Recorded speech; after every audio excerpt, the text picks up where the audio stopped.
Welcome to today's, this is the 6th International Conference, Legacy of Dr. Ambedkar.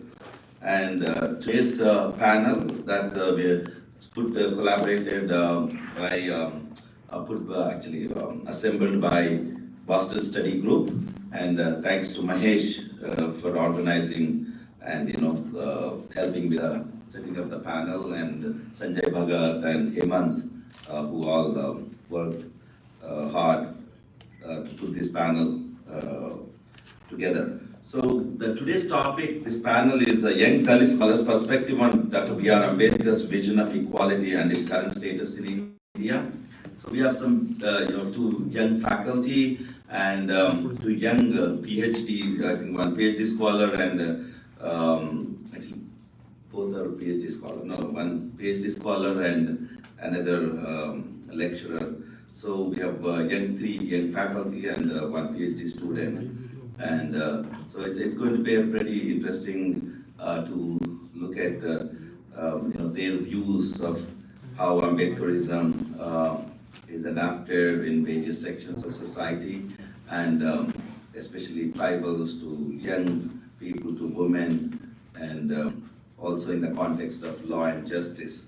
So today's panel is consists of Dr. Raju Nayak, who is professor at English and Foreign Languages University, and is literature, tribes and justice in India. Then we have Mansi Bhagat, who is a PhD scholar at JNU, and she's going to talk about youth and contemporary Ambedkarite movement, bridging social transformation and social justice. And we have Dr. Vijay Kota. She's a lecturer in political science in Telangana Social Welfare Residential Degree and Postgraduate College in Hyderabad. And she's going to talk about caste and gender, role of B.R. Ambedkar for the women's emancipation through Hindu Code Bill. Then we have Dr. Dinesh Dhyama, who is a faculty at University of Delhi in the Faculty of Law, and he's going to talk about the unending instance of predators targeting Dalit women in the national environment of cyberspace, stand in need of an effective techno-legal measures. So this is very cutting edge technological space that we are embracing in cyberspace, and how some of these incidents are panning out. So it will be a very interesting talk.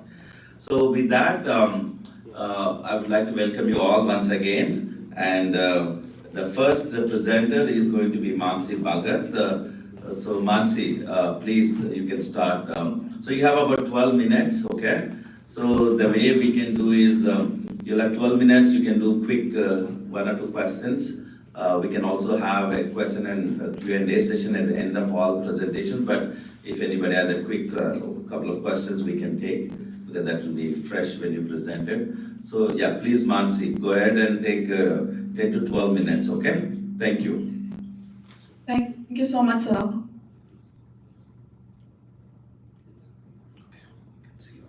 So, good morning, everyone. Jai Bhim. My name is Mansi Bhagat. I'm a PhD scholar at School of International Studies at Jawaharlal Nehru University, India.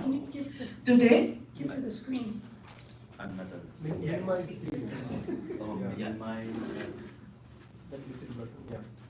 this one. Okay.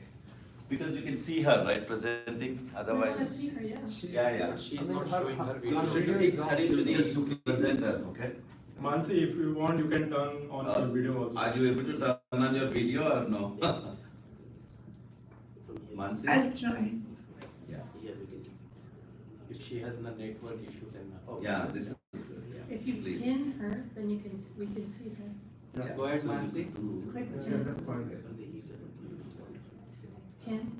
Am I busy? Okay. Yeah. Thank you so much. Yes, we can see you.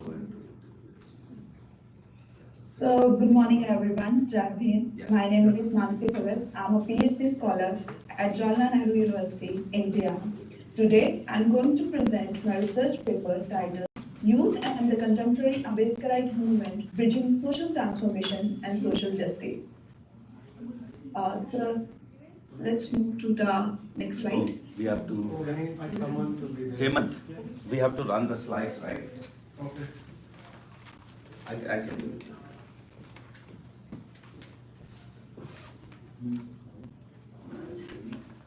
Okay. Yeah. In the ever-evolving prospect of social justice and transformation, India has been accompanied by many social movements, especially the Ambedkarite movement, that have left a sharp imprint not only on the history of India, but also on the youth of India. In our societal movement, youth has always been a special group, and it contributed as well as fought at the forefront when needed. Moreover, among all the social groups, youth also considered as marginal. In India, the Ambedkarite movement represents a ray of hope and density, combating for equality, freedom, and the rights of the marginalized communities, where Jai Bhim, a slogan generally used by the Ambedkarites, which encourages them and gives power to express themselves. Recently, the 132nd birth anniversary of Dr. Bhimrao Ambedkar was celebrated all over India in April 2023. It was at this occasion Jawaharlal Nehru University, India, for the first time celebrated for 5 days so that the ideology of Baba Saheb Ambedkar should not be limited to Dalit young students but spread to all. The institution has also invited the thinkers from other ideologies on how they perceive Ambedkar's ideology. Following this historical movement, the idea of this research paper has been conceived of bridging between social transformation and social justice, just to outline a concentric model that might allow us to expand the scope of youth discourse with the contemporary Ambedkarite movement, which further provides a blueprint reflecting status of the youth that seeking for structural changes. This research paper stressed on the specific hurdles of the young Dalit students in the Jawaharlal Nehru University in order to address the research questions of emplacement, belongingness, power, and oppression among them. Sir, please move the slide to literature review.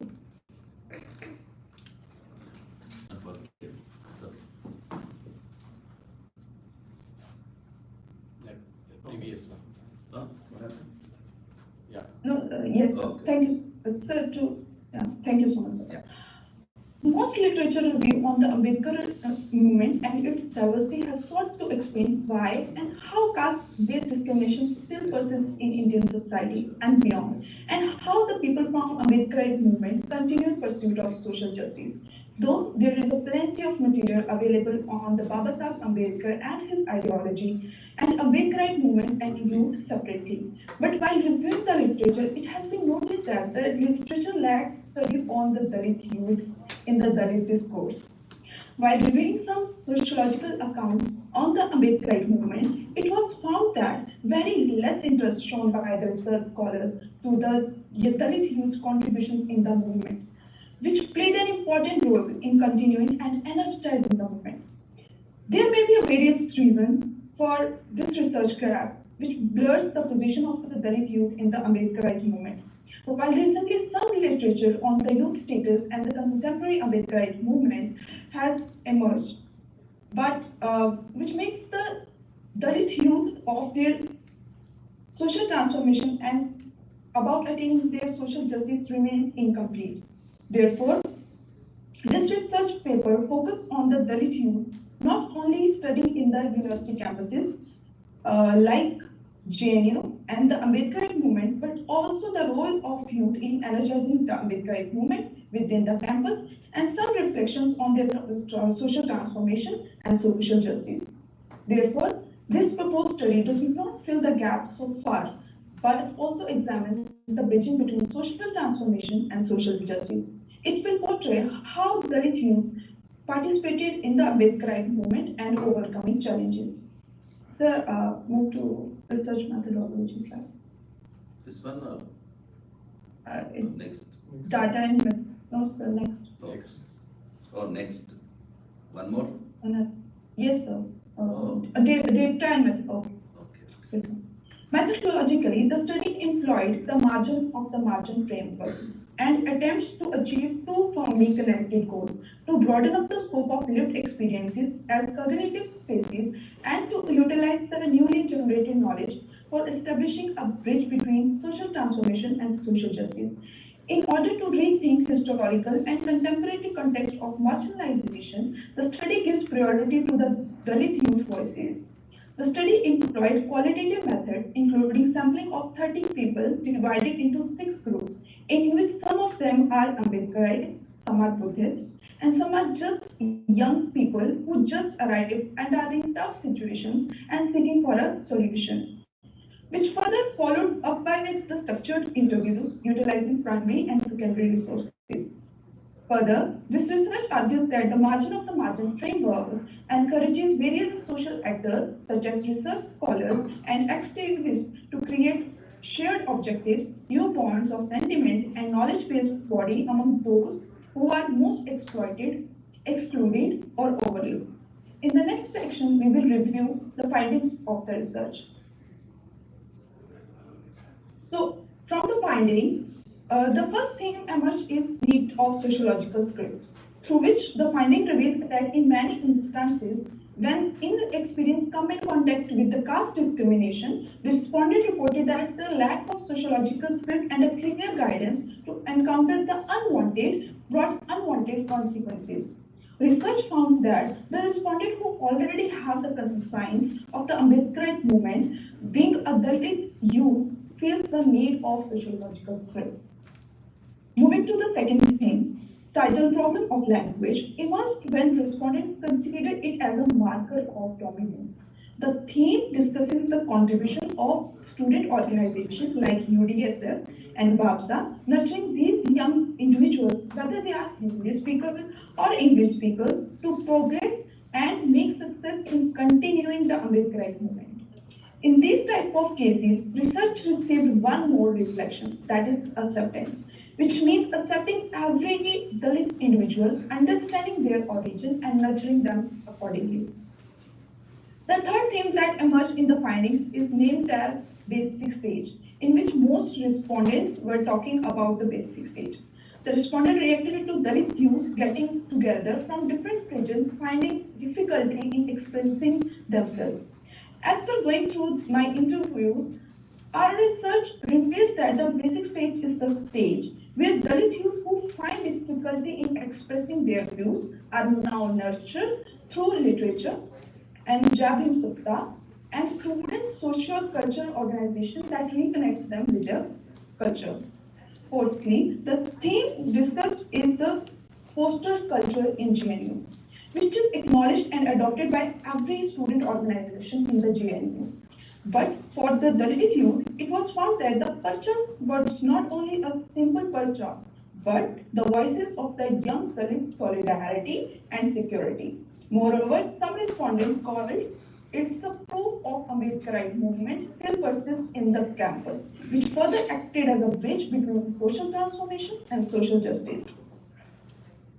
The last theme explicitly discuss about the margin of the margin framework derived from the real life experiences of the Dalit youth.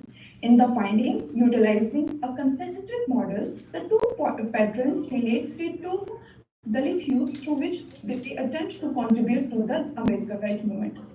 Most Dalit youth in the GNU connects with the Ambedkarite movement via small pockets, followed by BABSA, UDSF, and other Ambedkarite social culture organizations.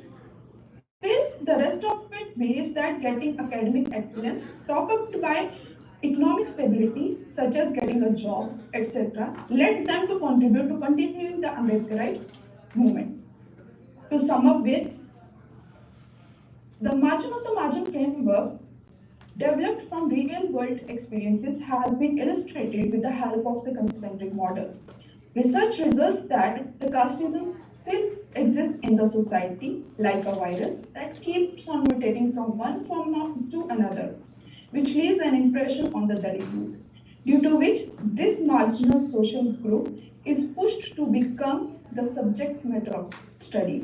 Importantly, this research paper serves to keep the Dalit youth discourse between the uprising debates that have been there in the Ambedkarite movement all the time, following Ambedkarite visions of equality. So thank you so much for listening me today. I really appreciate it. And if you have any queries, comments, I have a quick question, Mansi. You talked about the social justice as somebody said a tool of ideological intimidation. Could you please elaborate and explain, that whoever that Michael Novak said, what context or anything more you can just, enlighten on that? Because so will you repeat your no, question? so I met this, you said social justice according to Michael Novak is typically a tool of ideological intimidation, right? And is just an abstract concept of art whose practical implication is. So I just want, I think whoever this Michael Novak has written, could you a little bit elaborate on this in the context or what he meant by? Are you seeing on the Yes, screen? sir. Yeah, yeah. Yeah, Please. yes, sir. Sir, it's basically when we talk about tools, it's the it's the uh, it's the way when we approach to certain movement. And I think Ambedkarite movement is the movement which completely a tool of ideological, and it gives an opportunity to the Dalit youth to express itself. So for me, it's like that. Okay, thank you. Any quick question from the audience? Good to see you, Dr. Professor Queen. See you. Yeah. So, anyway, we'll have an opportunity to, yeah, go ahead, Mahesh. Quick. Okay. Hi, Mansi. Can they hear? Yeah. Yeah. Good. Thanks for the Oh, they have great. speakers there, yes. Thanks for the great presentation. So my question is, all these students from different Bahujan backgrounds come to JNU, right? With different religious background, like there are Dalit Buddhists, Dalit Christians, I don't know to call Dalit Hindus or whatever, right? So coming from Hindu background, so how in your research did you try to understand, how that religion interacts and where does it go ultimately, like you are talking about BOPSA and UDSF. So is there a religious cultural clash, or is there more anonymity in terms of accepting Baba Saheb Ambedkar? Yeah, thank you. Yes, actually, when I was interacting with them, so one of my respondent comment like they had a cultural shock when they arrived in the JNU campus, and they never have an idea like, is there a way to this movement? Is there another way to this movement? So definitely it was a culture shock. So I mentioned in my research paper that the BAPSA and UDSL, these two amazing socio-cultural organizations, which are usually run by the student, and also they are getting appreciation from the professors also. So by providing them literature, they actually got to know their roots, what they're coming from, and ultimately they started rejecting their religion. So this kind of thing I got in my survey. Yeah, perfect. Okay, thank you, Mansi, thank you. And just stay on the line. So next, I would, yeah, Ashok Das, you have a question? Quick. Yeah, I'm Ansi, I'm Yeah. Ashok Das from Dalit Dastak.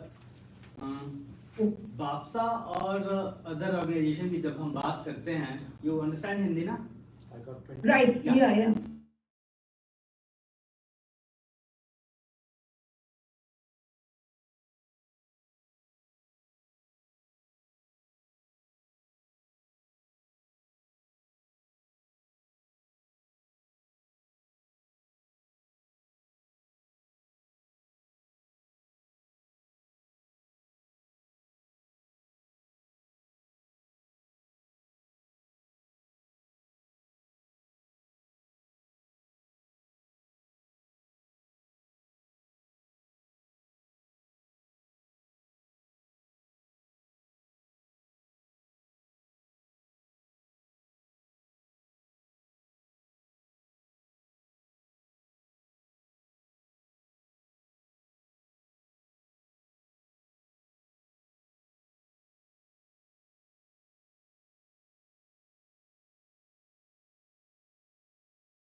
it doesn't have slides, but it's submitted as paper, yeah. Yeah, just wanted to show them, but how can we show them? I can just turn like this, no, they can see that, I think you should have given us. It's okay, I can put like this, yes, wait, is it? No, there's not, Join on the Zoom. no, wait, I cannot do that. You can Yeah, join on yeah, the Zoom. Yeah. No, how many, but these are not, yeah, just, yeah, no, go ahead. Yeah, I think they're not slides. Okay. Just, okay. That's okay. Yeah. Show this, okay?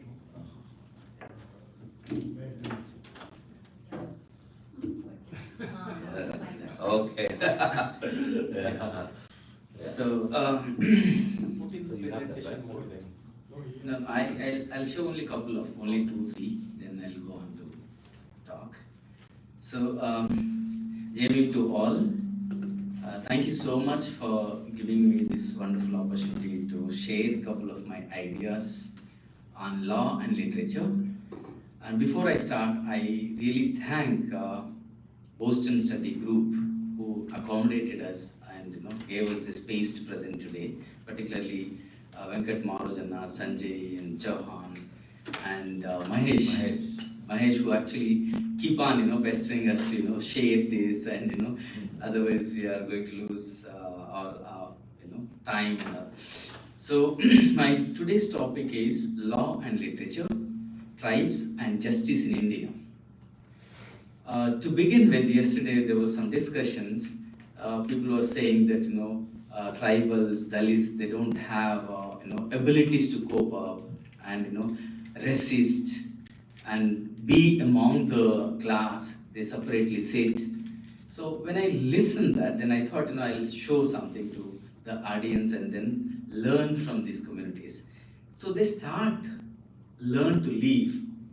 If you see the slide. So they start from the young age. It is not that they don't want to be in the group. It is the group that avoids them. So they have ability to be part of it. They wanted to be part of it. They wanted to excel like others, but the group has a prejudice in their mind. That's why Ambedkar said, when he was writing Annihilation of Caste, he said, religion has become a kind of giant. Until and unless we kill the giant, this country cannot progress. He also said it has become a kind of disease. We need to come out of it. And we need to think in a different manner. That's what he said. Look at the tribal girl who had this ability to learn to live and earning while learning. She's a school-going girl. She's working and she's collecting the more fruits from the forest. And then look at this. Look at this picture. This is not very, innocent picture. This is a very recent picture. And this really bothered me when I was taking this picture.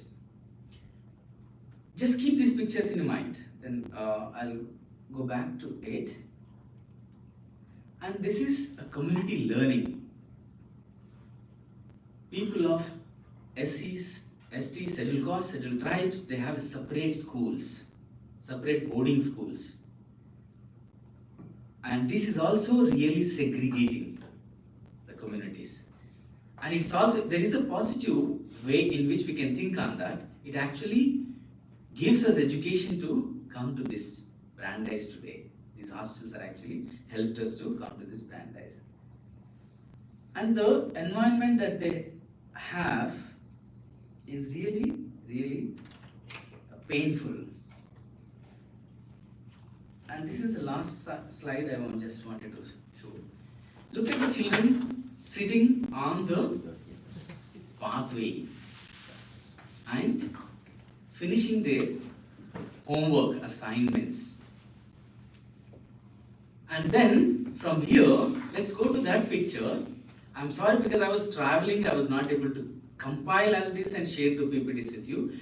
That's the first Lodha tribal woman, that picture, who is the first Lodha tribal woman who registered for the graduation in Calcutta.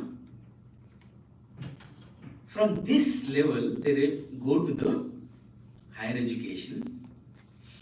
There is a wonderful story on her, the story titled Chunni Kotal, which is published in the book title called Dust on the Road, which is written by Mahasweta Devi.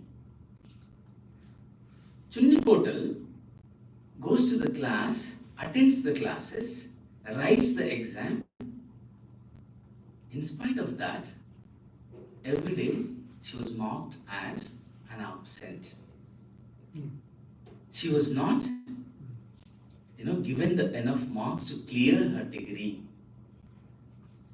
The point justice that I'm raising here, in spite of couple of complaints registering against the professors who is marking her absent and who is not giving her, even after writing a wonderful paper, deliberately they are failing her because she is a tribe. Because she is a Lodha tribe, a Dalit woman. Finally, she hangs herself, and this happened in 1998. That is one. Look at the stages from where they have gone and where they have reached. People say that Dalits and tribals are not capable enough to sustain and cope up. And they don't resist. This woman, being a first Lodha tribal woman, she resisted, she fought. She wanted to continue her education, and the dream of Ambedkar, educate, agitate, organize. I feel that education that he was craving for, which allows us to the equality, the statue that we inaugurated, unveiled. I think that is the dream that the tribal Lodha woman has. That is being crushed because of hegemony. Because of hegemony that they carry in their mind. They always treat that they are not equal to sit in a class. This is one. And going back to the literature part. Why literature is always denied? Why people do not see the Dalit literature, tribal literature, as a literature to engage with? Literature that is a discipline to discuss in the classroom. Some of the universities you might be aware of, texts were removed from the syllabus. Bama's text was removed, Kanchaila's text was removed, and there are other texts from the JNU, from the DU, and other universities are not allowed to offer these courses.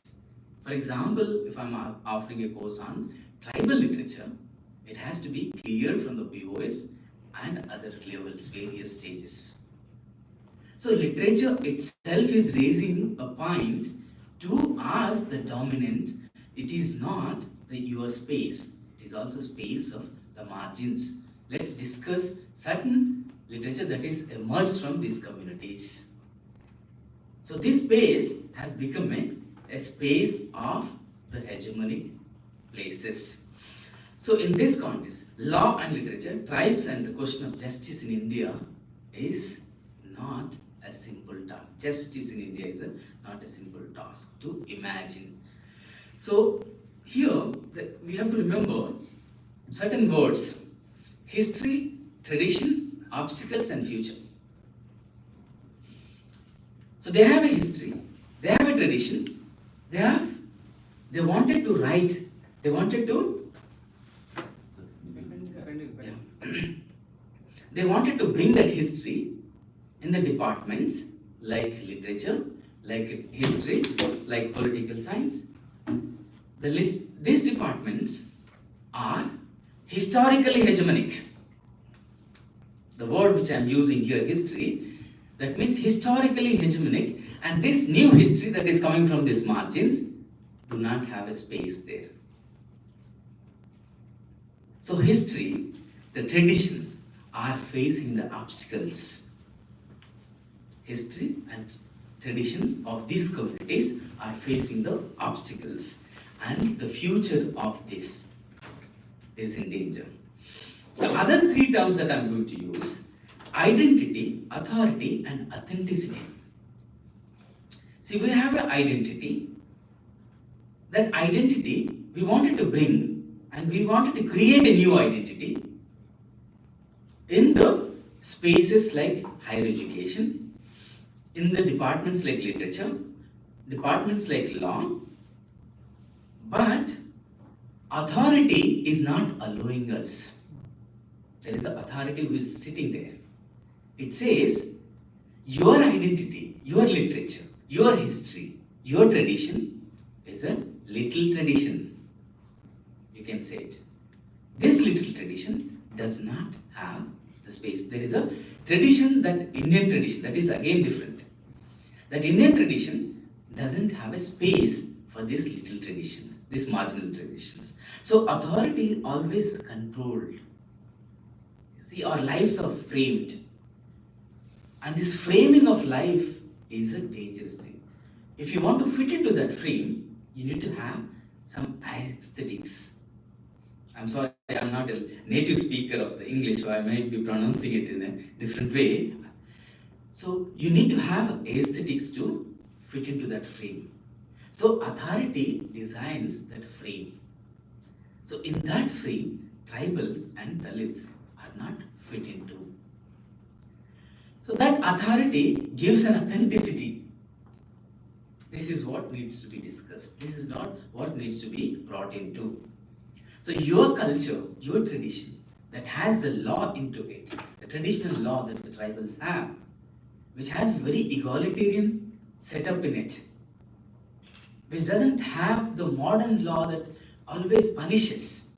This traditional law that the tribals have, an egalitarian idea in it, and it accommodates everything. It doesn't fixes you behind the bar. It communicates, it talks, and it gives you space to express yourself. Right? So authority and the authenticity, these two terms, does not allow the indigeneity, the indigenous life, indigenous literature to fix into that frame. So law, literature, and culture are essential intersectional disciplines.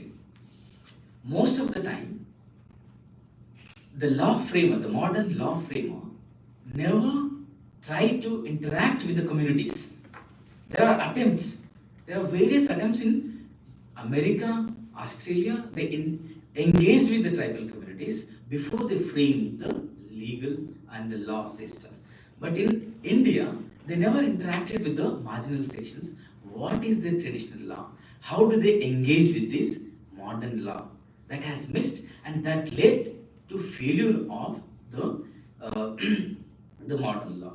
The tribal customary law should be preserved and restored wherever they have been undermined, as they reflect the essential democratic social cultural ethos of tribal life is very important. That comes through the tribal traditional customary law that is largely ignored in the modern traditional setups. Therefore, tribal codes are customs. I think if you're experienced, how the judgments were given in the tribal communities. The whole community sits there, and whoever involved in that, whatever the act today we call it, that the crime or whatever, they discuss with both the groups in front of all the community people. It is not like individually sitting and deciding the punishment. The community has to accept it. That is an egalitarian system that exists in the tribal life. The tribal codes, source of law applicable not only in the custom of approved sources of law, but also for many customers. The use of custom is an essential element of self-determination.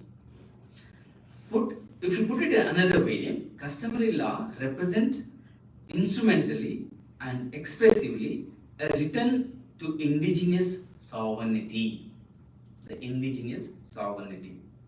However, this emphasis on customary law assumes an important position that customs can be applied adequately across the pressing situations, right? And I'm skipping a lot of the important points because of the time constraint. I just wanted to read, I wanted to bring the one of the very important short poem which is written by Jashinta Katkar. And Jashinta. Yeah. And it got published in Angur, the book titled Angur. Actually, it is written in Hindi, later it got translated into English. That is one. Another one is, there is a poem called Identity Card, which is written by Joseph and got published in The Steel Lips Are Sprouting, edited by Satyanarayana and Sujitharu. So this identity card, in which the Joseph says that the graduate students, they meet in the university and they have lunch together. One day, the student falls his identity card and someone finds it. The identity card marked in red. Their hands mixed, their food shade. The moment they found the red mark on the identity card, they separated and they never met again. Look at the short poem and how it is trying to bring the caste in it.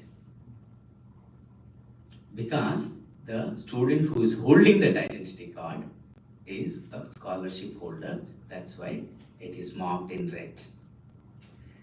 So similarly, so it is not trying to just bring the caste of the student, it is trying to bring the understanding of the caste in the minds of the other students in the classroom. How do they engage with the caste? Jashinta Katkar, she says that let's divide this land into two parts. One side you sit, other side I'll sit. Your side, the land is becoming a barren land. My side, the land is growing a greenery. So she's sitting on the top of the hill and observing what is happening with these two. And there is also the now how much time I have? Yeah, 3 minutes. Oh my goodness. I think if you read, I'm skipping that part. There is a wonderful story, article that got published in EPW, written by Kalpana Kannabiram. The title of the story is Storytelling in the Times of Hate. Storytelling in the Times of Hate. In which she tries to bring all the writers. Perumal, a writer from Tamil Nadu, he writes about the Adivasi, tribal and the Dalit issues. There is a wonderful novel called Half Woman, Part Woman.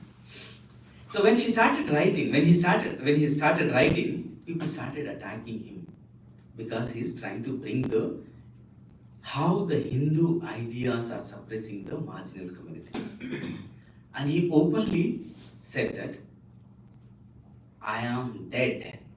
Hereafter, I am not going to write anything. You can bury the books or you can burn the books. That means there is a challenge that his authors, writers are facing the challenge from the Hindu ideologies that and Hindu religion. There is no space for the students, for the writers, for the professors in India. Imagine the situation. Equality, law, and justice are unimagined terms in India. Therefore, what I am trying to say is, caste is everywhere. Caste is in WhatsApp too. Documents are shared in the WhatsApp group only with those communities. And if you go to IITs, IIMs, central universities, the marginal sections are pushed to more and more margins. So therefore, it's high time to rethink on the education system itself and the literature. There is very important, and it is I don't know how to say it, but it is the need of the hour to rethink on the literature to reset the minds of the caste. I'll stop here. Thank you for giving me this wonderful opportunity. Thank you, Sanjay bhai. Thank you all for being here. Thank you, Raju. Dr. Raju. So any quick questions, any thoughts, comments? Yeah, please. So there are two issues that you are talking about. So I'd like to know from you, how do you, bring the customary laws and, constitutional laws? So how do you understand these two different dimensions in order to understand the life of the marginals that you're talking about? So, constitutional laws have not been reached to the margins yet. They're framed, they've been used, and they were not reached to the communities. They're still practicing the customary laws. I think the modern law, it failed in understanding the customary laws. Before they framed these laws, I think they should have interacted the communities, what sort of customary laws they believe in, how the modern laws can be engaged in that. I think that's where I think you are making a very I don't know. I will address in my Very- I will address this issue in my presentation with regarding to the law. Mahesh can say. Yeah, but let's speak. Let him speak. I mean, you are saying that the modern law, as presented in the constitutional law, if I understood correctly, right, like it did not engage or consult with the customary laws, right? When it comes to the ethnic communities, I see, yeah. No, that is actually my point. It's very I mean, I know it's very difficult to accept, it's very contradictory because, I mean, people like Ambedkar, right, they are the ones, I mean, having come from this kind of communities, having already experienced and exposed to maybe the scheduled caste laws. He came up with that kind of laws, but I'm interested to learn how the tribals' customary laws are not engaged or consulted. so I'm not saying that the modern law that Ambedkar framed are not useful to the communities. Of course they are useful, but when it comes to the delivering the justice and delivering the justice in the customary laws, it's on the spot. The community comes together, discusses, and takes an egalitarian.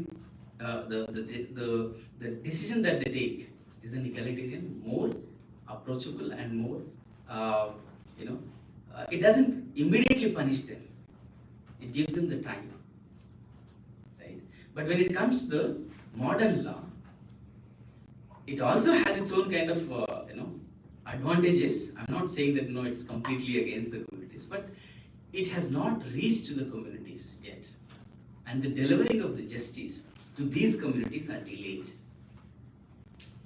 Largely. That is where the point is actually, when you are talking about the Kapu panchayats. So the justice between the communities, how do you understand? If it is within the community, it's okay, the way you are addressing it, all right. The communities are different again. It's all hegemonic. No, when it comes to the intergroups, how do you understand if something goes wrong between the communities? How do you bring your customary laws in addressing the intergroup inequalities or intergroup discriminatory practices? So how do you understand this? So That is actually the whole point. yeah, when it comes to the ethnic communities, communities like tribes. Yeah. So they don't have this caste hierarchies within the community. So ethnic community, there are different ethnic communities. In Telangana itself, there are 33 ethnic communities. And each community has its own kind of tradition and traditional way of delivering the justice. I'm not saying that it's an hegemonic and homogeneous. It's a heterogeneous way in which they deal with the issues. Right? But also, Ramesh, if I can clarify that, like what you're saying is like the Ka Panchayats, right? And then what he's like what Professor Raju is talking is about like ethnic communities, the Adivasi No, or no, traditional when communities. constitution is framed, Yeah, yeah, no, it addresses the larger issues. yeah, yeah, And you are bringing the ethnic communities. yeah, No, when the Constituent Assembly, yeah. no, was discussing about, the principle of justice, they have considered these, ethnic identities and their, egalitarian principles and try to address it in the constitutional framework. So somewhere, that you are contradicting customary laws and constitutional laws. That is the whole. But Yeah, I think we have to move on. Yeah. So What one we can- do is, Yeah, maybe yeah, we will discuss we'll have a little that. bit more debate. I think this is a very important. No, see, what I'm trying to say is, Yeah, one last topic. literature may not solve the issues, right? Literature takes the issues to the people, right? So the literature that emerged from the ethnic communities were not taken into consideration when they That is agreed. framed. That is agreed. That's what my point is. Thank you. Thank you. Thank you Okay, so much. thank you, Dr. Valentin. Okay, thank you. So next speaker is going to be Dr. Vijaya Kota. She's a lecturer in political science in Telangana Social Welfare Residential Schools, and she'll be presenting on Zoom. So, Hemant.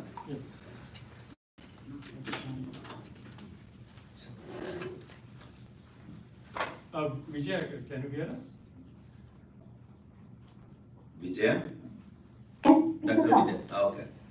Yeah, if you can. Yes, sir. Yeah, if you can share your presentation and start your video. And if you can comment video, that would be better, okay? Yeah. Yes, sir. Oh, she's sharing the presentation? Yeah. Okay.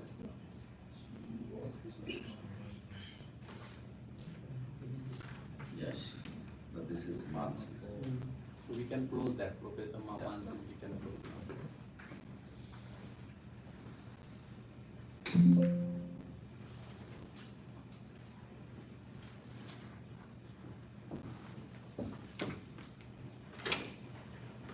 Yeah, Vijay, if you see, if you can bring your Video, please, that would be great. We can see your presentation now, yeah. Yeah, we can see your presentation.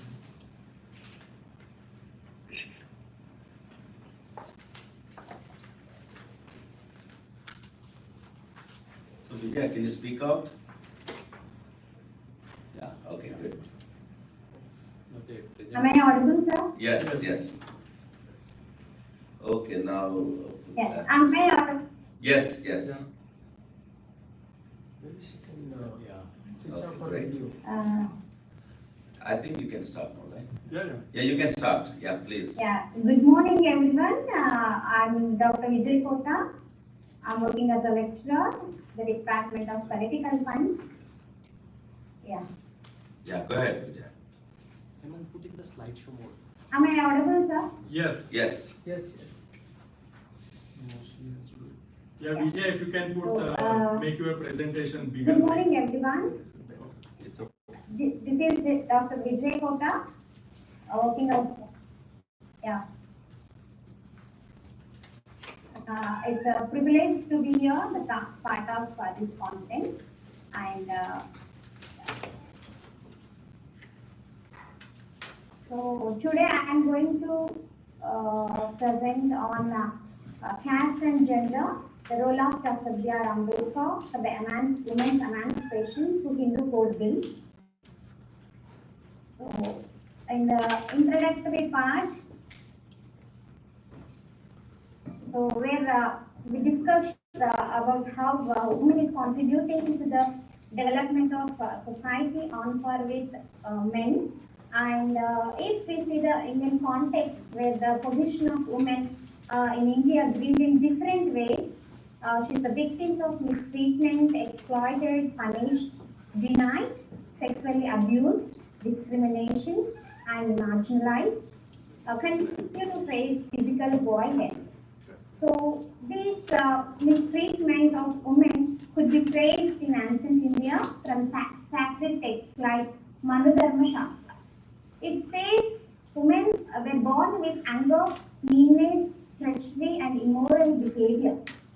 So these Shastra categorized women's bodies as inherently inferior, sinful, and fit to be controlled by men. Men have been given the power to define, interpret, judge, and represent on their terms. The same defining power has been denied to women. So here, I would like to, I would like to share that why I chose this topic for the presentation, that I felt there is a gap in academics and as well as research regarding Dr. B.R. Ambedkar's contributions towards women's emancipation, especially with regard to the Hindu Code Bill, which is a historical bill which talks about the rights discourse about the women in India, especially the Hindu women, which we used to call as upper caste women.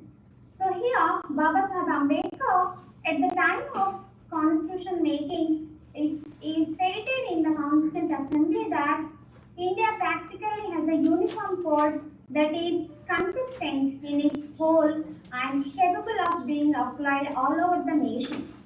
According to him, the legal system of India as a whole is not uniform. So, he further held the view that there cannot be a traditional inequalities coexisting with modern constitutional equalities. So, he honestly endorsed in enacting legislative measures to improve Hindu women's rights for equality and to terminate caste mechanism of endogamy. So, for which here the statement of problem, the main problem of this present study looks into is the Ambedkar's revised Hindu Code Bill. Why we are calling it as a revised Hindu Code Bill? Why? Because in 1940s only, this discussion of Hindu Code, the initiation of Hindu Code Bill debate was taken place, under the leadership of B.N. Rao Committee.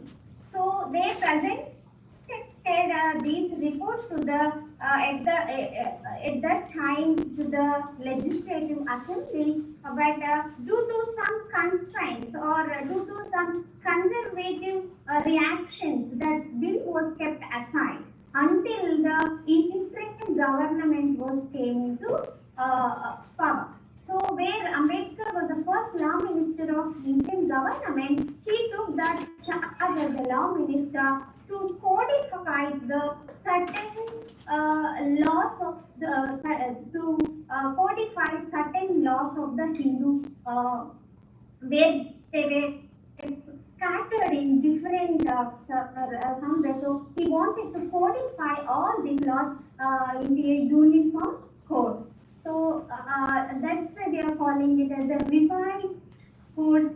Here he discussed this Hindu Code Bill can be located into two forms of hierarchical systems responsible for the subordination of women in general and especially the upper caste women, where a caste has a hierarchical system.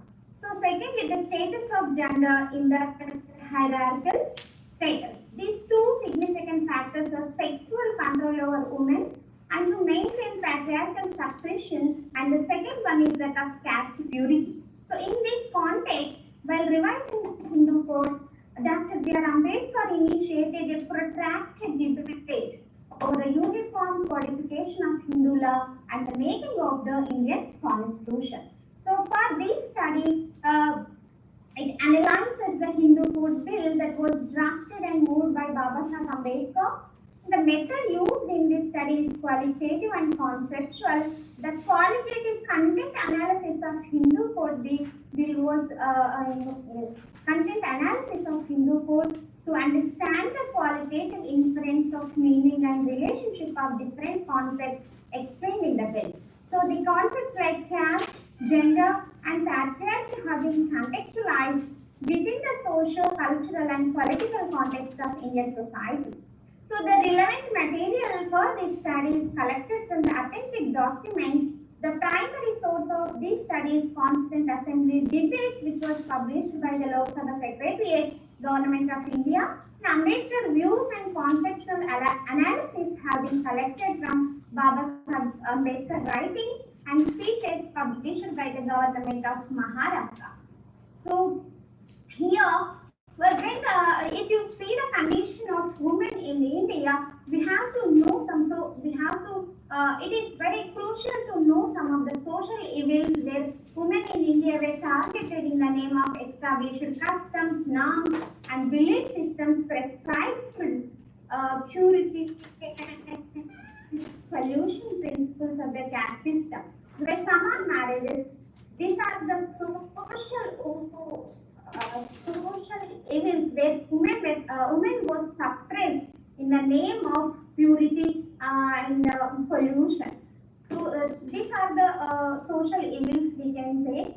And next is that how caste, gender, and patriarchy is there in the Indian. How can we see in the Indian context? So in India, caste plays an essential role in determining one's occupational status. According to caste hierarchy, women who belong to the lower caste do not have any assets apart from their bodies, despite their back-breaking and blood and sweat-dripping labor having no value.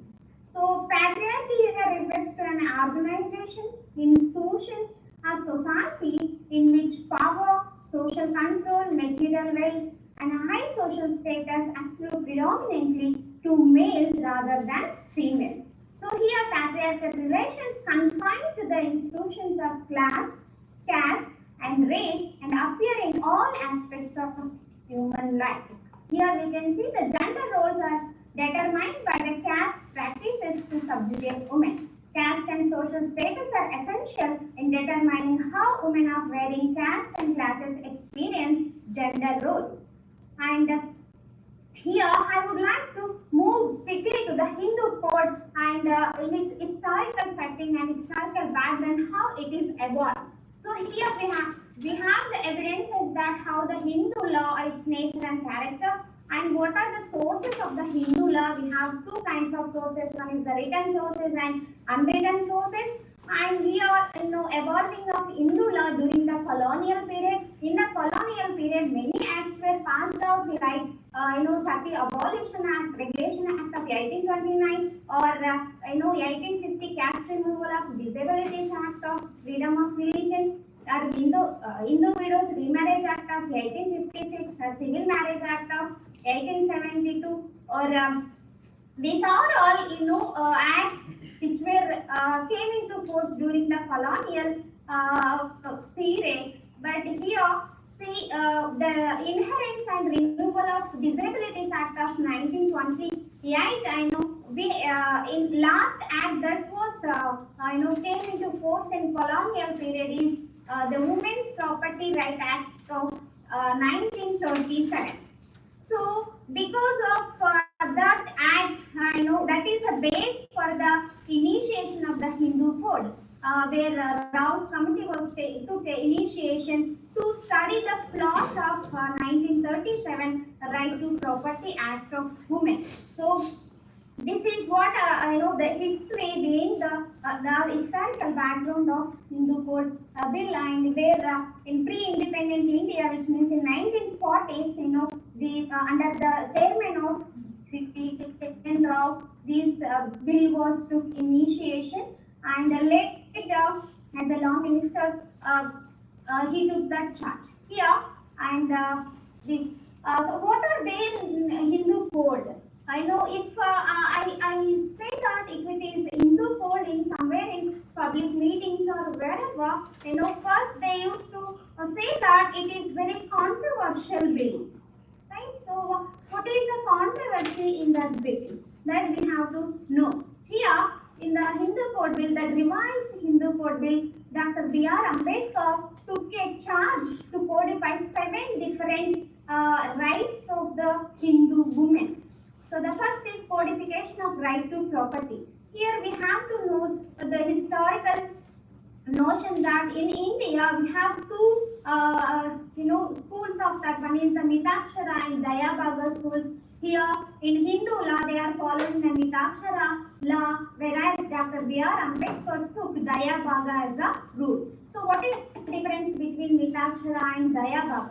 Mitakshara is a Mitakshara, according to Mitakshara rule, the property will when the Hindu dies with the intestate property, it will not transfer to his son or of the son or wife. It is transferred to his joint family members.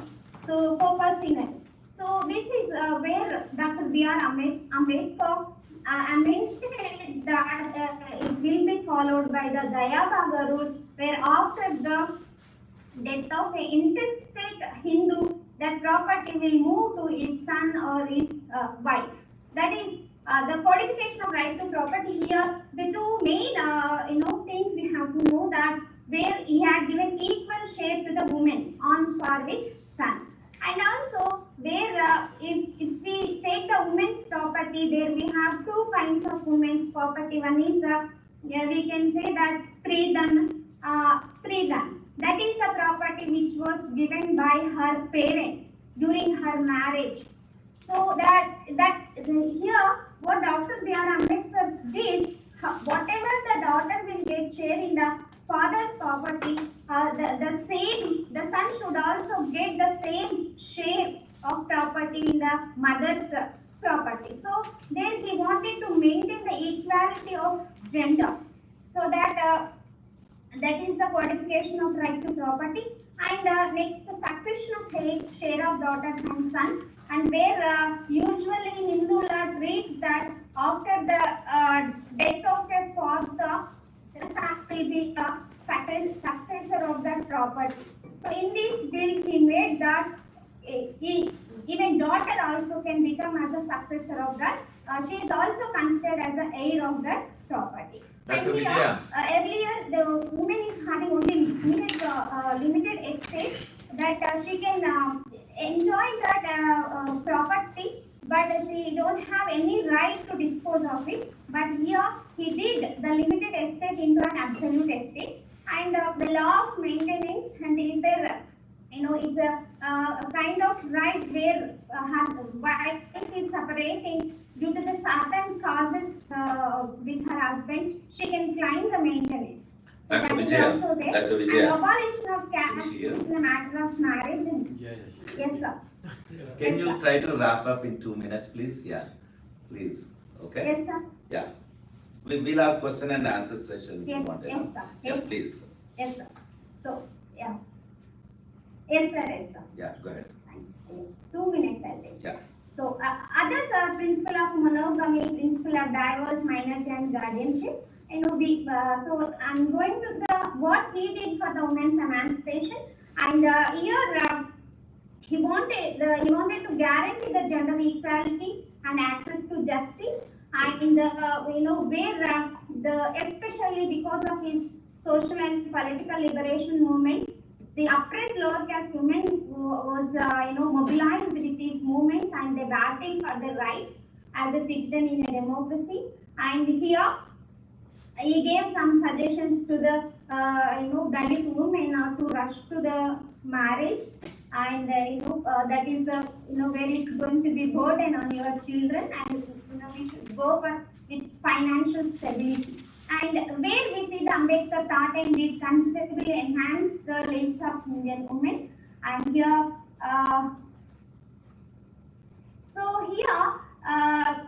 where is while drafting Indian Constitution and codifying Hindu law is, it's a glaringly discernible, and where he was in a nominee of Bombay Legislative Council in 1927, he presented reasons for favor of maternity benefit bill and birth control bill and the recognition of women dignity.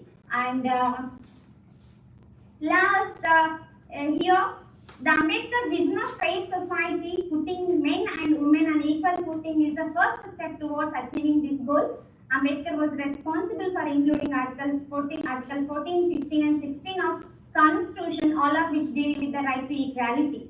And so conclusion of my study is that the dispose, whatever happened on Hindu Code Bill between 1941 to 56, it symbolized the inevitability of social justice and allowed an alliance with forces of modernization in the legislation making process. And it's a social debate on notions of tradition and modernity and sought to codify the diverse systems and property practices of men and women. And it's a codification of personal laws of religious groups, and India became the focal point of this process of modernization and secular society. So here, he struggled against, according to him, the struggle against caste and subordination of women are inseparable, and women became the triple victim in the caste-based patriarchal structure of Indian society. So the codification means recognizing Indian women as equal citizens, as individuals, and not merely as bearers of the honor of the family, kinship, and community. So his effort, make women as a self-conscious category and force them to generate rational, sensible attitude towards women. So this is what the Hindu Code will actually, because the social reform movement did not practically challenge the existing patriarchal structure. That's why Hindu Code Bill was, debate was protracted. Thank you so much for giving me this opportunity. Thank you. So, Dr. Vijay, one quick question I have. So, Dr. Ambedkar has written Hindu Code Bill, and that was not accepted at that time. That's why he's resigned from Nehru's, cabinet, right? He came out of the government. So then later, much later, there's some parts of it are being implemented. Right now, women have right to property, right to inheritance. They have equal share in the, their parents' property and things like that.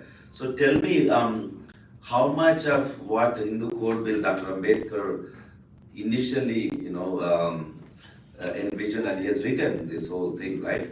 Versus what is in practice? You can make a quick comment. I know he did a very, very forward-looking bill that he wanted to do. So I don't know how many parts, what level of, these newer ways of implementing this reached to the Ambedkar. Any comment you can make on that? Dr. Vijaya. Yes, regarding the property, sir, see, I can say some cases nowadays, sir, the women are fighting with the shares, sir. Definitely, I can say that is the contribution of Dr. B.R. Ambedkar. And now they are moving, some of them are moving to the courts also. When their family members are disagreeing to give that share, they are moving to the courts also. So I can say that now women are mobilized. At least they are asking their rights, constitutional rights. Okay, thank you. So we'll have a Q&A session after the, all the panelists. So thank you, Dr. Vijay, once again. So now I'll invite Dr. Dinesh Jama, who is a professor at Delhi University Faculty of Law. Yeah, please, Dr. Dinesh. And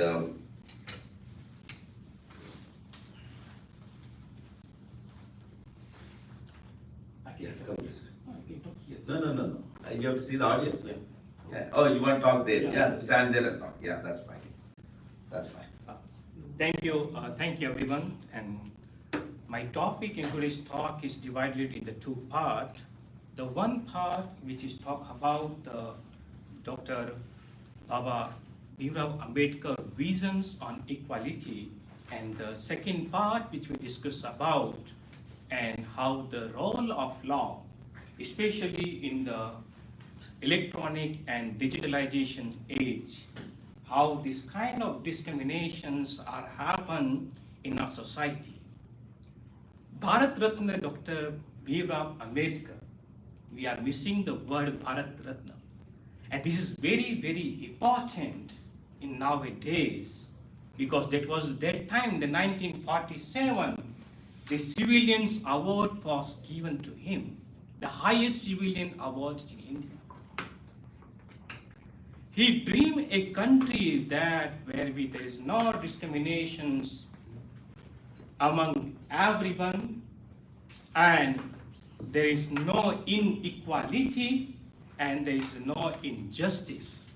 He dreamed about a country where all persons need to be protected their rights in the marginalized society, such as we can say that he dreamed about a document which we call in today's age is called Indian Constitutions, where the words are coming, we the people of India.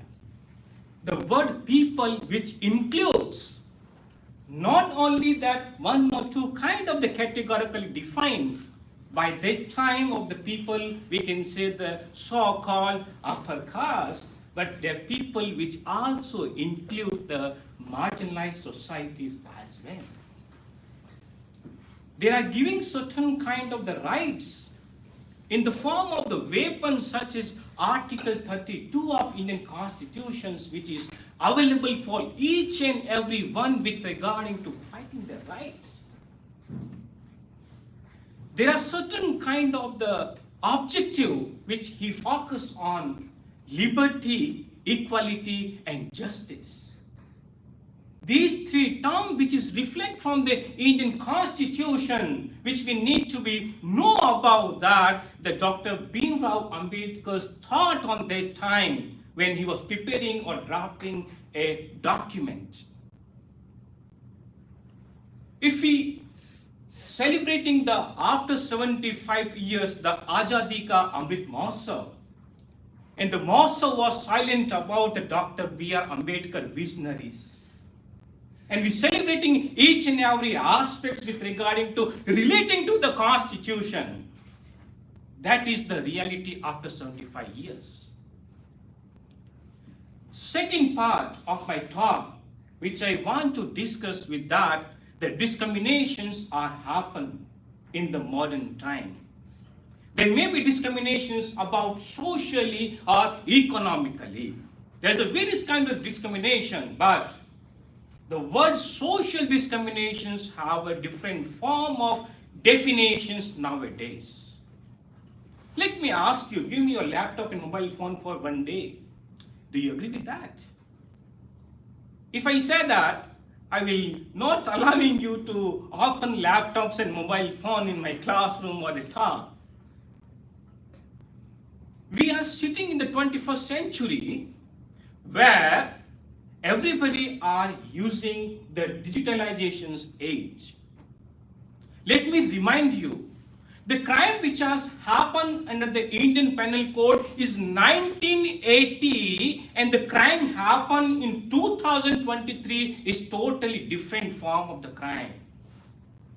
Now, nobody is going to touch you, but everybody wants to catch you on the way of the digitalizations and the way of technology. Let me remind you a one case study. There was a sarpanch in a village, and he called his colleague. He is a clerk which belongs to the lower caste community, and he was not there in the office in the 9 o'clock.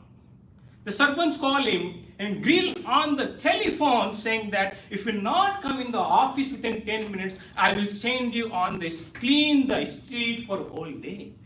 Look at the scenario. After 75 years, the mentality of the person, where we one hand we are talking about we have our rights, we have Article 32, we have Article 17, Article 19, Article 16, which is so-called the fundamental rights. He was making a recording saying that I was grilled to this particular person if he was not present within the 10 minutes. When he reached the office, again the Sarpanch was grilled him in a chamber. That was the episode which has happened in 2021 in the state of Madhya Pradesh. When this particular person was filed a case under the SC/ST Atrocities Act 1880. The court, surprisingly, the court was not deciding. The question was that whether the act was committing in the public place or is a private place, because the SC/ST Act talks about that if anything, any words which can discuss with anyone, which is so-called lower class community, is supposed to be in public place, then only the crime is committed.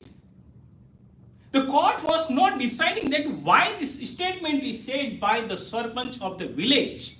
The court was deciding that whether the falling under the SC/ST Act or not. Look at the judiciary's interpretations behind that, such kind of the issues. Let me give you another case study. One woman is working in the Bangalore in the IT company, and she also belongs to certain lower class, we can say, in our community. She used to reach the office on time, but his supervisor was very jealous to her performance because she did very well. I'm not saying the information technology is very bad aspect. I'm saying that IT is also having a positive aspect. The result is, if you look at the UPSC inspirations which is passed out and coming out in every year from our community. Look at the admissions secure in the IITs, IM and the national universities from our communities. I'm not saying the IT is bad or the good. I'm putting my statement in such a way that do we need to be think about the directions or not? So the particular lady was working in the office, the supervisor was not happy with her, and they are giving some kind of the extra works. We can say work from home, weekend works, this kind of work, etc., etc. After 6 months, she resigned from her office. See, the bread and butter for her is only the job. And this dilemma in the mentality, she resigned. After 3 months, she talked with some counselor. Professor Thorat was discussing in the last night that the counseling was supposed to be happen. Let me remind you the reality. If you go into the particular counseling, people will judge you or you have a problem with your that. That's why you go into the counseling. People will not think about that, what is actually happening with your episode and with your job. People will think that, oh, you are not fit. You are having a problem inside you. That's why you are having a counseling with them. She filed a case in the Karnataka High Court. And the seeking under the remedy under the SC and ST Prevention Atrocities Act. But the point is, again, when the judge look at the first information report, and the first information report is a piece of the documents where actually episode are happened, all the detail are need to be mentioned. Judge was disagree that there is not such kind of any discriminations or happens in office. Why? Because the police officer who mentioned the FIR, he misleaded the facts. Now coming with the actual procedure of law, where we are having a problem. Let me remind you, when the information was registered, under the SC and ST Act in Indian judicial system, sub-inspector of the police is required to maintain the record. But in this case, a normal police officers maintain the record, and that's why the record was not accepted by the court. Under the Information Technology Act, if you are having a cyberbullying a particular woman, she is performing very well in the job, and you are giving certain kind of the social remark that if you can do well, we will see how you perform well in the company. We will promote you. there are certain kind of the discriminations are existing in the form of crime, that crime need to be discussed. Let me coming back on the first example. The statement is made by a village supervisor to a clerk which belongs to a particular lower caste community. Whether this kind of the communication come under the law, see, let me tell you, if you are saying any statement to me in the one chamber, that is a different part. But you are saying this statement in the whole world, which is, we can say, that techno-legal world. How do you feel it? If someone making these statements, which is totally based on your caste, sex and religion in whole media, imagine the traumatized situations of the marginalized people in our society. This is a new form of the crime, but let me remind you, this crime was not covered by any under law. Because law is saying that if cause of action is arose, it is under the preview of the law, but SC/ST Act is silent about the digitalization's crime. If we talk about the Indian Penal Code, 1860 drafted by the Britishers, and we are living in 21st century, do we not require to amend our law? Do you think that the interpretations are given that time need to be amended this present time? This kind of the caste-based and gender-based discriminations happens. Let me show you certain kind of the data which is given by the NCRB, National Crime Record Bureau 2022 data. That was showing the report that maximum crimes happens not theft, not murder, not any other offense linked to property, only against the social media. 67% of the crime is not registered. How this law is going to be addressed this kind of issues? The economic discriminations means whether this kind of the thinking of the Dr. B.R. Babasaheb Ambedkar, the marginalized and uniformity and social welfare, the word used in our preamble. Does the economic conditions, let me show you certain data. Thomson Reuters are conducting survey in 2020 and 21. The survey was showing that 32% of entrepreneurs coming from India, and they all belongs to lower community. That is the next 2 minutes. Yes, sir. So for that reason, the impact of the techno-legal aspects do we require to certain kind of the measures which is committing a crime in society in 21st century. I denote the 3 words. One is P means the police, state police, P means the public, and J means the judiciary. And of course, the L means the legislations. There are certain kind of the gap between the law, politics, and the judiciary because we have very less representations from that area. To understand the law, to understand the investigation is done by the police. In the cyber crimes, we can so call, because cyber crime is a very, very dangerous crime where you destroy your reputation, you destroy your ability to work, you destroy your dignity and identity, where we talks about the word equality. Where we are equal. How we are going to be define the term equality in the modern time?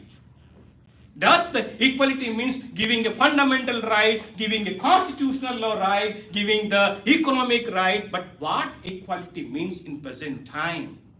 We need to be think about that.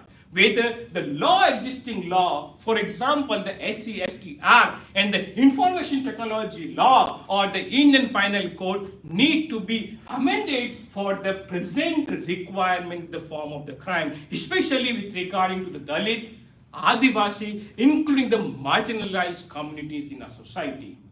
So I hope you able to give that how do I complete my research with regarding the two aspects where the visions of the Dr. Ambedkar with regard to equality and how the constitutional law talks about the equality concept and how we are present standing in 21st century, that we need to be think about that the form of the crime is happened from the many of the centuries, but now we are in the very dangerous situations that each and everyone can be targeted by a upper class or any person.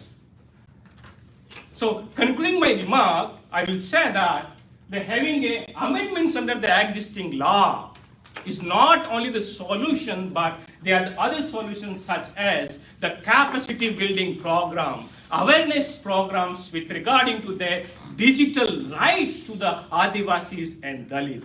So thank you so much for the listening patiently. If you have any queries, I'm happy to address with regard to it. Thank you. Thank you. So any quick question, thoughts? Yeah, for please. Dr. Yeah, please. Go ahead. Thank you, Dr. Dinesh. Yeah.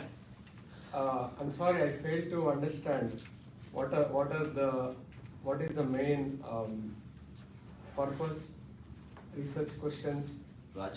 Correct. data sources, Correct, the correct, methods correct. of. See, the main objective of this particular research is that whether the discriminations are happen in existing laws, which address only under the Civil Liberty Right Act 1955 and SC/ST Act in 1988. Does only two legislation are sufficient with regard to modern challenges which we are having? Or do we need to be addressed and look on it that whether these laws and legislations are not sufficiently addressed? This kind of the online discriminations between the caste based on the gender, caste, and other kind of the society, mother society. So on that particular aspects, the objective of the research is to cover, maximize the welfare situation of state, especially with regarding to art communities. Because look at the network and technological aspects. How many data we are going through all day? Do we realize that who created the data? Do we realize that where data coming from only for the one ideology? Against different kind of the groups and society? So this is a very serious concern nowadays. We need to be update our law with regard to the present form of the crime, especially are happened through the technological or in the age of digitalization. Yeah, please. Yeah, sir. This may be a question for the Supreme Court Justice tomorrow, but I'll just ask since you're a professor of law, and that is LGBTQ Definitely. a ballot question? Because the Supreme Court just turned down same-sex marriage. Got it. So in other words, what is your thought? Correct. See, my thought, especially with regarding to the rights under the constitutional law, need to be also given that LGBTQI communities. Let me give you one fact that Indian Railway is the first organizations, we can say, if you booking a tickets, they will ask you male, female, and transgender and others. We are having an initiative taken by the government of India. We are also having certain kind of the research coming up very soon that whether the health insurance policy is supposed to be given or not. Let me give a very interesting question to all of you that. If you have your health insurance policy, it is male or female, no other category is defined. Look at the COVID situation. Does these communities do not have any kind of medical rights? So, of course, we are a progressive country and we are definitely coming with the new rules and regulations very soon with regarding to LGBTQI communities, because one of my scholars, she is working on the LGBTQI in India. Yeah, Thank you. Yeah, please. I don't particularly understand how this categorization of like sexual or gender identity in itself means that we are a progressive nation. Because as far as I know, it's... We only consider the reports of the governments, the data collected by the governments, which shows that this kind of the figures, for example, NCRB data, Ministry of the Social Justice, where they're giving certain kind of data that this kind of the communities belong to such kind of the percentage and this kind of. Let me tell you, the last 2 years, Data was not declared by the government because due to the election. There are 3 states, we are coming with the elections. So they are not declaring the data. Yeah, sorry, sir. 5 states. Yeah, 5 states, sorry, 5 states. So that is the reality, sir. There are certain kind of the groups, including the scheduled caste communities. Oh, sorry, I forgot one example. There was a person, he is a social fellow, and he was doing a social activity in the state of Rajasthan. So what he did, he conduct the services, giving certain kind of services in the village, click the photo and upload on his web page. Every day from the last 1.5 years. Before the election, there was a FIR against to this particular person in saying that he was doing certain illegal pictures uploaded on his web page. And still he was in imprisonment 1.5 years because this year we have an election in Rajasthan and he was contesting from this particular area and the upper caste of the peoples are not happy with that. So that is the reality and the discrimination in 21st centuries. Role of social media, it is a very, very dense weapon, but it is also we have a protective shield. We can have a takedown policies like the US law is having the takedown policies, a role of intermediaries and the guidelines with regarding to this kind of the crime. I hope. Okay, Dr. Dinesh, so you can have a seat. So what we have is we have 2 other speakers on the line. So I mean those, Mansi and Dr. Vijay Kota. So can you hear me? Dr. Mansi and Vijay, Dr. Vijay? Yes, sir. Okay, good. You're on that. So you're patient. So yeah, any question for any of these panelists, please feel free to raise your hand. So yeah, you want to comment or observation. I really, appreciate the kind of forecast and the vision that Ambedkar had in using the word we in the Constitution. The kind of questions that we are thinking now, LGBT, all that rights includes in that we. But the rulers failed in understanding the word we. Right? Therefore, they are limiting with the genders. But sometimes I also feel ashamed to use that word because people who are ruling do not have the concept of we in their mind. So it is a kind of contradiction between the rulers and the margins. Therefore, the justice is delayed. Justice is ignored. Equality, the concept of equality doesn't exist in the minds of the rulers. Thank you. So yeah, Just another question. I know it's too huge, but I just want to bring it up because you mentioned this very touching story of the Loda tribal woman commit suicide, Rohit Gamula, a whole tradition of political suicide going back to 1962 in Saigon, where you have a monk burning himself, and you have the Tibetans burning themselves. You even have the Brahmin kids burning themselves after Mandal report, right, in the 90s.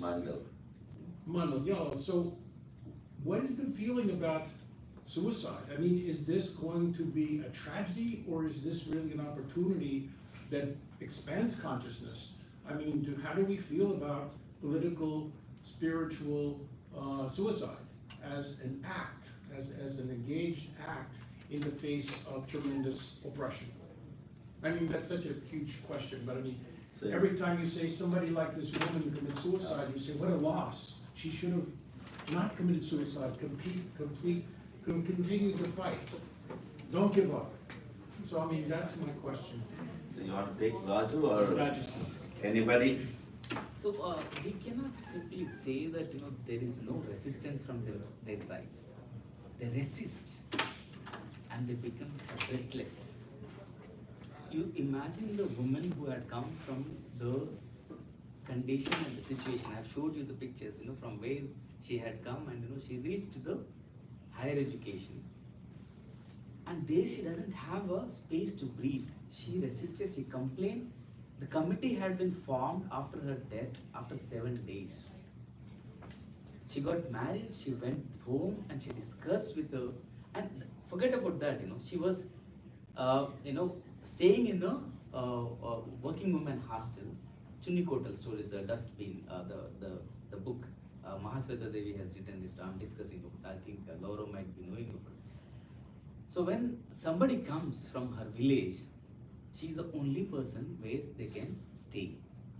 Because if somebody's hand got broken, somebody's has fever, so they rely on her. So she takes them to their hostel, her hostel. So the blame that the upper caste woman gives her that she is illegally doing some other activities. But she is the only source for the community. Not only in all these things, but even in the educational institutions too. So the resistance is coming so powerfully from the woman, but that is also not being digested. Think about Rohit, think about other people. The recent suicide in IIT Bombay, the young boy who had come from a very, very humble background. It is not that they don't want to fight back. They want to fight back, they wanted to take it, but there is no other way. So this suicide can also be treated as a resistance, not as celebration. So this resistance is coming from various forms, but people who are sitting on the other side is not able to understand. Because as I said, Ambedkar also said this when he's writing this Annihilation of Caste, the religion has become a kind of big giant. They are, until you kill that, there won't be any other opportunity or any other space. Therefore, I think we can. Yeah, so I have one question. Mansi or I think Dr. Vijaya, you're also in schools. So you did research in JNU, right? About so this growing Ambedkarism as in my view, this is an example of what education, how education empowered the marginalized community. Just one of us here, it's because of education. We are here and we're now celebrating Ambedkar in this conference and his values and all that, right? So same thing in India. My opinion is just about now that at least everybody's getting some education. I know still there are people outside. There are big number of school-going kids are out, but at least some school somewhere you could access, and some education is accessible to everybody. Given this big country, still probably a chunk of them are out of school. But that education is the emancipator. That's what I strongly believe. And in that, this education in higher education institutions like JNUs, these central universities, these where our scholars are coming, they are basically leading this fight for social justice and equality and all that. So you can see some of us, some of the speakers here came from that. So in that context, the university role of universities, and how do you see this Ambedkarism taking over all other ideologies like your left to right, and so what do you have, Mansi? Can you say something about it? Are we going to see a lot more, Ambedkarism replacing communism and these other isms anywhere soon? Okay.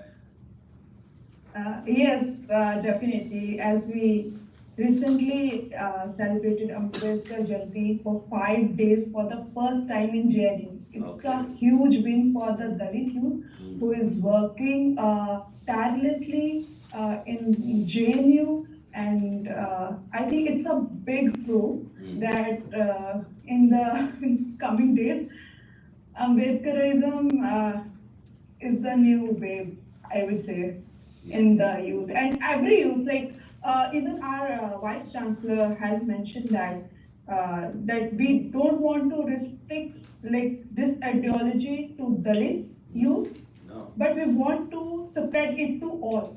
Yes. It's a huge statement if we see.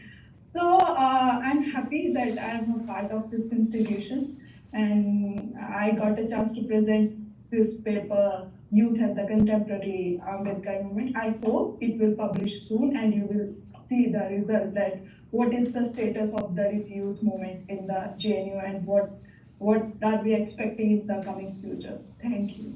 Thank you. In the same note, Dr. Vijay, I know you are, teaching at this one of the vibrant school system where, most marginalized kids, are learning some of the world-class education under, what Dr. R.S. Praveen Kumar has done. And I think these kids, that are some of them could make it to United States also. We see a lot of future leaders among them. So, because you're living with them, teaching every day, can you shed some light on, how this Ambedkarism at that level, school, colleges, and I think we see a lot of hope from these, generation that, you are very closely interacting. So any thoughts you can share on that? Yeah. Yes, sir. Please, go ahead, Vijay. Dr. Vijay? I think she has bandwidth issue, so she can stop the video. Vijay, you can stop the video and talk. Yes. Yeah. When I wanted to quote that, sir, where I am working in a college, all are from marginalized background. Yeah. Almost all, I think 75% of SC students. Correct. And remaining 25% BSG, ST, and this is the social welfare for the SC students. So right. Here, I can see that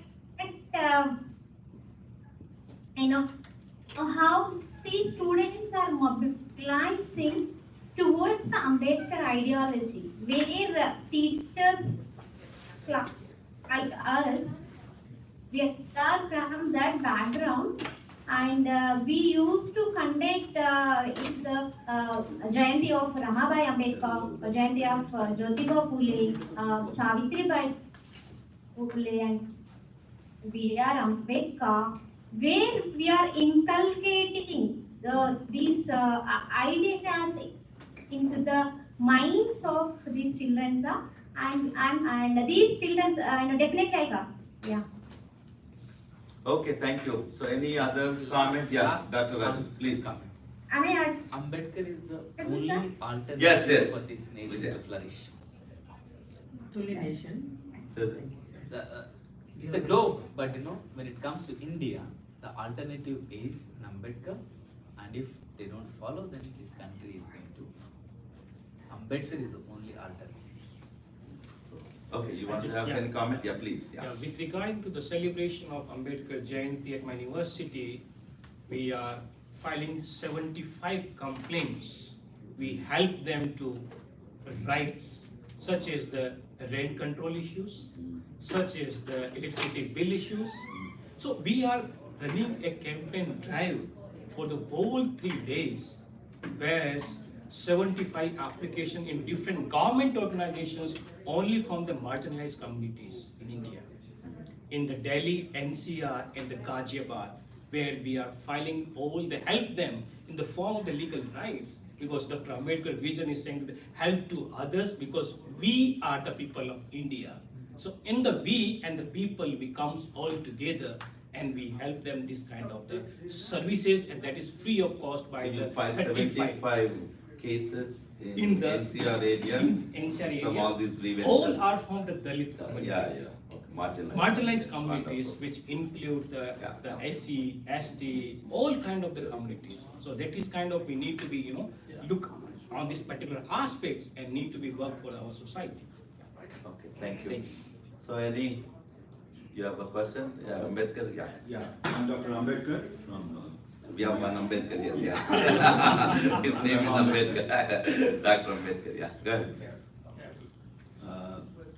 In spite of having such a laws, SCST, Atrocities Act and all these things, is there the condition, like really a common man can use this? Or once, as you're speaking, I could hear this, I could feel it also. But really, justice is being able, Absolutely, justice? Absolutely. See, under the SCST Act, the case registered in, if I say the majority of the Maharashtra, Rajasthan, Madhya Pradesh is very, very low. Because the societal persons, which is called from upper caste, they are not able to filing them the FAR at least. Let me give an example. The MLA who was fighting for the elections, but they are not able to giving them because due to the fake case was registered against them. Now what happened? Let me also give you the second part of the story. After the seat allocation of that particular locality, he will become up on the bail. See the link between the judiciary, police administrations, and the registration of the case under the SCST Act. Let me again tell you, SCST Act is not only act where you can get a justice. People are not aware about that the Indian Penal Code and the CRPC and the other Code of Civil Rights Act 1955 also help them to protect their rights, but they are not aware about that. That is only the issues which we have in our society. That's why I'm saying that maximum capacity building program which we run, maximize the educating them and aware about their rights, not only the constitutional right, but digital rights as well. Let me give you another example of the case study. A post was uploaded on the website, and this is called the DPS scandal, we can say the name.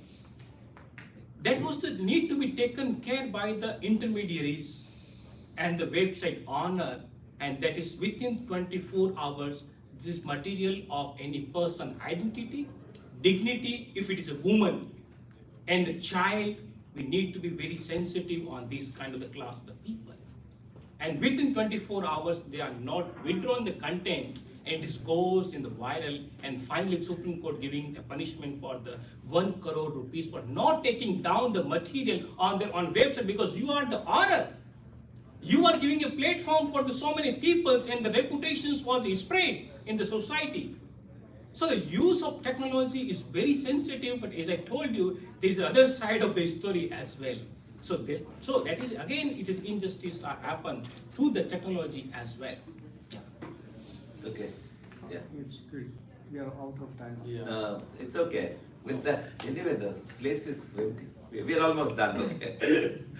So thank you very much for the panelists, Dr. Raju Naik, Dr. Dinesh, Dr. Vijaya, and Mansi Bhagat for such a wonderful presentations and enlightening us.